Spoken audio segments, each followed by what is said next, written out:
Gimana kalau gue bilang krisis global berikutnya itu udah ada tanggalnya, dan semua portofolio yang lo banggakan sekarang, itu sebenarnya cuma bom waktu. Para analis gedean di luar sana sekarang itu memproyeksikan ada kemungkinan 35% resesi global bakal kejadian di tahun 2026. Dan pemicunya, satu titik panas geopolitik yang sangat spesifik.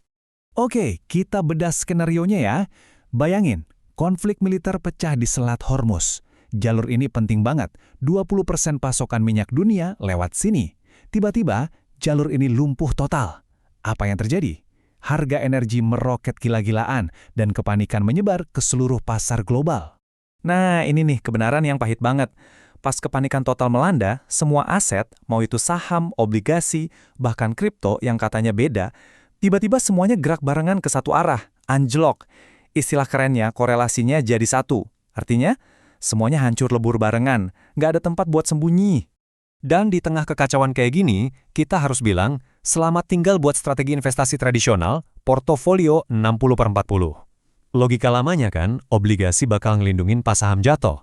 Tapi faktanya, pas ada guncangan inflasi, dua-duanya malah anjlok barengan.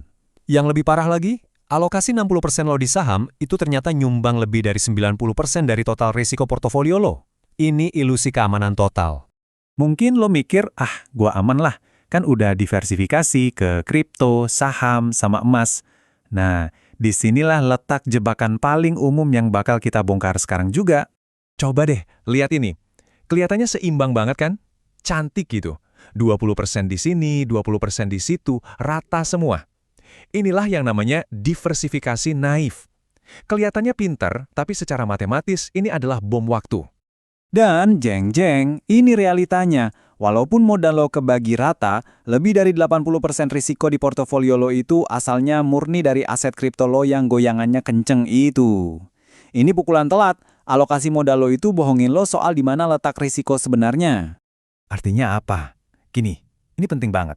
Konsentrasi resiko yang tersembunyi ini bikin nasib seluruh portofolio lo itu cuma diatur sama naik turunnya harga kripto. Jadi fungsi cash sama emas yang harusnya jadi penstabil itu jadi nggak guna. Portofolio lo itu nggak seimbang sama sekali, cuma nunggu pemicu buat meledak. Nah, sekarang kita masuk ke rahasianya para pemain kakap, para institusi. Mereka itu nggak alokasiin modal berdasarkan jumlah rupiahnya, mereka alokasiin modal berdasarkan sesuatu yang jauh lebih penting, yaitu risiko. Dan inilah penawarnya, paritas risiko atau risk parity. Ini strategi yang dirancang cuma buat satu tujuan, mastiin nggak ada satupun aset yang bisa bikin seluruh kapal lo tenggelam pas badai pasar datang. Tujuannya itu menyeimbangkan kontribusi risiko, bukan kontribusi modal.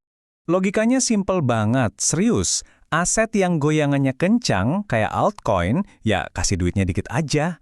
Sebaliknya, aset yang adem ayem, kayak cash atau emas, justru kasih porsi modal yang lebih gede. Dengan cara ini, nggak ada satu aset pun yang mendominasi profil risiko portofolio lo. Oke, teorinya keren, tapi prakteknya gimana? Nah, sekarang kita ubah teori ini jadi cetak biru yang bisa langsung lo pakai. Kenalin, strategi barbel. Ini aplikasi praktis dari paritas resiko tadi. Filosofinya adalah kita buang semua yang nanggung-nanggung di tengah, kita cuma fokus di dua ujung ekstrim, yang super aman dan yang super spekulatif. Kenapa? Karena biasanya yang di tengah ini yang paling pertama hancur pas krisis. Lihat tabel ini. Ini gila banget. Perhatiin baik-baik ya. Inti defensif, isinya cash, emas, saham stabil, itu dapat 60% modal, tapi cuma nyumbang 15% resiko. Terus ada mesin pertumbuhan, kayak Bitcoin atau ETF teknologi, 35% modal buat 40% resiko. Nah, lihat yang terakhir, spekulasi taktis. Modalnya cuma 5%, tapi nyumbang hampir setengah, 45% dari total resiko portofolio. Ini sengaja didesain begini. Coba kita zoom in ke bagian spekulasi taktisnya. Lo cuma alokasiin secuil cuma 5% dari total modal lo ke altcoin yang resikonya super tinggi. Kecil banget kelihatannya kan? Dan boom, ini dia momen ahanya. Duit 5% yang secuil tadi, itu yang megang 45% risiko portofolio lo. Ini namanya risk budgeting. Jadi risikonya itu kita jatah, kita kontrol. Modalnya kita batasin, tapi porsi risikonya udah kita siapin dari awal. Terus apa gunanya semua ini? Tujuannya adalah biar portofolio lo jadi anti-fragile. Bukan cuma sekedar tahan banting, tapi bisa jadi lebih kuat justru pas ada guncangan ekonomi. Gampangnya bayangin portofolio lo itu sebuah kapal. Pertama, ada pemberat sebesar 60%. Ini yang bikin kapal lo stabil, nggak gampang oleng. Kedua, ada mesin 35% untuk pertumbuhan jangka panjang. Dan yang terakhir, dan ini yang paling penting, ada silo 5%. Ini kayak kontainer khusus yang terisolasi total. Kalaupun isinya meledak, ledakannya nggak akan ngerusak seluruh kapal lo. Kutipan ini benar-benar ngerangkum inti dari semuanya. Kita harus geser cara pikir kita. Dari dogma amatir, bagi-bagi persenan modal, ke filosofi profesional, menyamaratakan kontribusi resiko. Ini lompatan cara berpikir yang beda kelas banget. Nah, setelah ngerti filosofinya, pertanyaan berikutnya kan, gimana cara ngitungnya? So, gue mau nanya langsung ke kalian. Perlu nggak kita bedah tuntas cara ngitungnya sampai ketemu angka rupiah pasti? Berapa maksimal yang boleh lo masukin ke satu altcoin tanpa ngerusak jatah resiko 1% lo? Coba kasih tahu di kolom komen ya. Oke, bayangin deh, tahun 2026, dunia diambang perang besar dan sistem keuangan global lagi di ujung tanduk. Kedengarannya emang kayak plot film ya kan? Tapi ini skenario yang jadi landasan pemikiran seorang investor legendaris, Ray Dalio, buat ngebangun benteng pertahanan portofolio kita. Ini bukan soal nakut-nakutin ya, ini soal persiapan. Sekarang, coba deh jujur sama diri sendiri. Lihat portofolio investasi lo saat ini.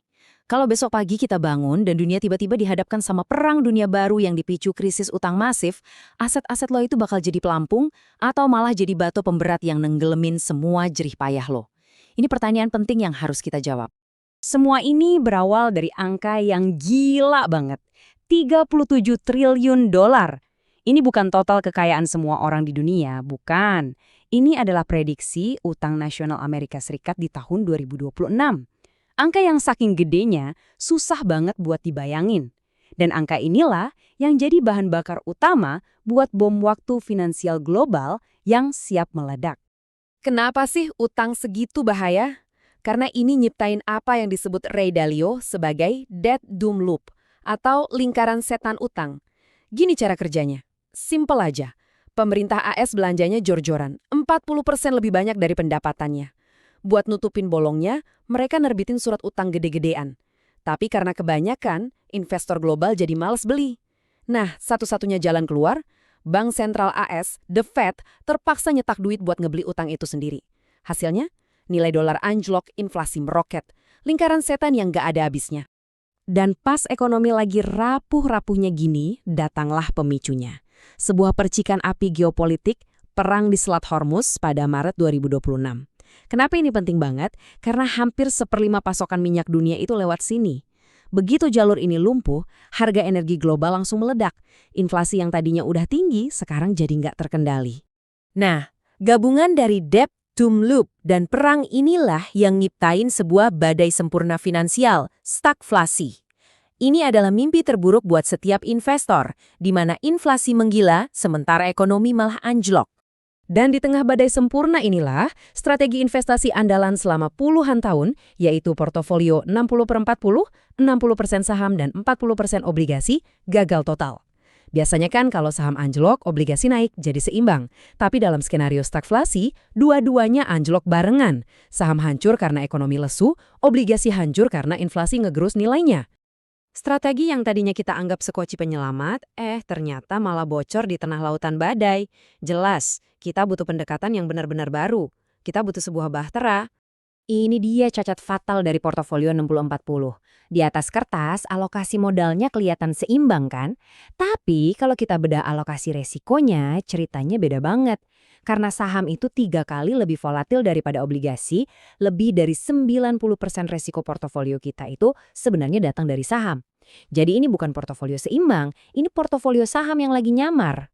Disinilah solusi jenius Ray Dalio masuk, portofolio all weather. Sebuah strategi yang dirancang buat bertahan di segala cuaca ekonomi, bukan cuma pas lagi cerah doang. Inilah bahtera penyelamat kita. Kunci dari portofolio all-weather ini adalah sebuah konsep revolusioner yang namanya risk parity atau kesetaraan risiko. Filosofinya simpel tapi kuat banget.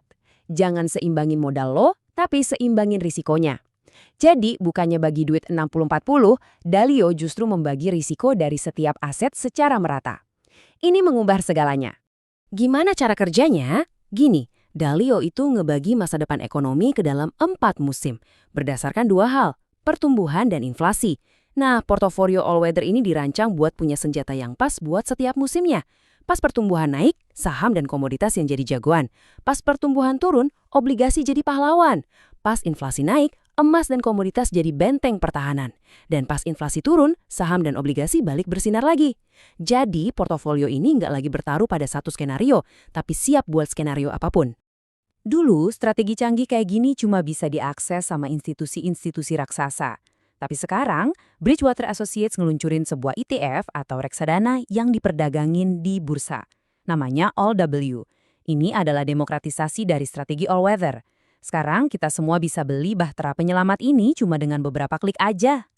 Oke, sekarang kita masuk ke bagian yang paling seru, apalagi buat teman-teman di dunia kripto. Di tengah badai krisis, ada satu perdebatan besar. Aset mana yang benar-benar bisa jadi benteng pertahanan? Emas, sang juara bertahan ribuan tahun, atau Bitcoin, sang penantang yang dapat julukan emas digital. Jadi, mari kita uji klaim itu. Ketika pasar lagi panik-paniknya, ketika berita perang ada di mana-mana, kemana duit para investor lari buat nyelamatin diri? Siapa juara sejatinya? Hasilnya jelas banget. Dalam skenario krisis Maret 2026, emas ngebuktiin statusnya sebagai safe haven sejati. Harganya langsung lompat, nembus rekor tertinggi baru di atas $5.200 per troy ounce, bahkan sempat nyentuh hampir $5.600. Emas ngelakuin persis apa yang seharusnya dia lakuin di tengah kepanikan, ngelindungin kekayaan. Dan gimana nasib Bitcoin? Jauh beda. Bukannya berfungsi sebagai emas digital, Bitcoin malah anjlok bareng aset-aset beresiko tinggi lainnya, kayak saham teknologi di indeks Nasdaq. Ujian pertamanya sebagai aset safe haven di tengah krisis geopolitik dan finansial skala besar bisa dibilang gagal total. Nah, kegagalan Bitcoin ini sebenarnya mengkonfirmasi skeptisisme Ray Dalio. Dia percaya ada cacat struktural mendasar yang bikin Bitcoin beda banget dari emas. Mari kita bedah alasannya. Dalio ngerangkumnya dalam 4 poin penting. 1. Bank sentral di seluruh dunia itu numpuk emas sebagai cadangan, bukan Bitcoin. 2. Blockchain Bitcoin itu transparan abis, semua transaksi bisa dilacak, dan ini kelemahan buat negara. 3. Seperti yang kita lihat tadi, Bitcoin itu masih berkorelasi tinggi banget sama aset berisiko. Pas investor panik, Bitcoin ikut dijual. Dan 4. Ada ancaman jangka panjang dari komputasi kuantum yang berpotensi mecahin kriptografi Bitcoin. Ancaman ini nggak berlaku buat emas karena emas itu elemen fisik. Dan Dalio menyimpulkan ini semua dengan satu kalimat yang kuat dan definitif. Hanya ada satu emas. Baginya, nggak ada aset lain yang bisa meniru rekam jejak, adopsi institusional, dan sifat fisik dari emas. Oke, setelah paham masalah dan solusinya, sekarang kita masuk ke bagian yang paling penting. Blueprint portofolio yang bisa langsung kita terapin. Peta jalan menuju keselamatan. Inilah wujud konkretnya. Mesin utamanya adalah 84% di ETF ALW yang otomatis nyimbangin risiko. Terus 14% dialokasiin ke emas, tapi emas digital yang terregulasi kayak Pax Gold atau PXG yang ngegabungin keamanan emas sama likuiditas kripto. Nah, buat Bitcoin, Dalio cuma nyaranin 1%.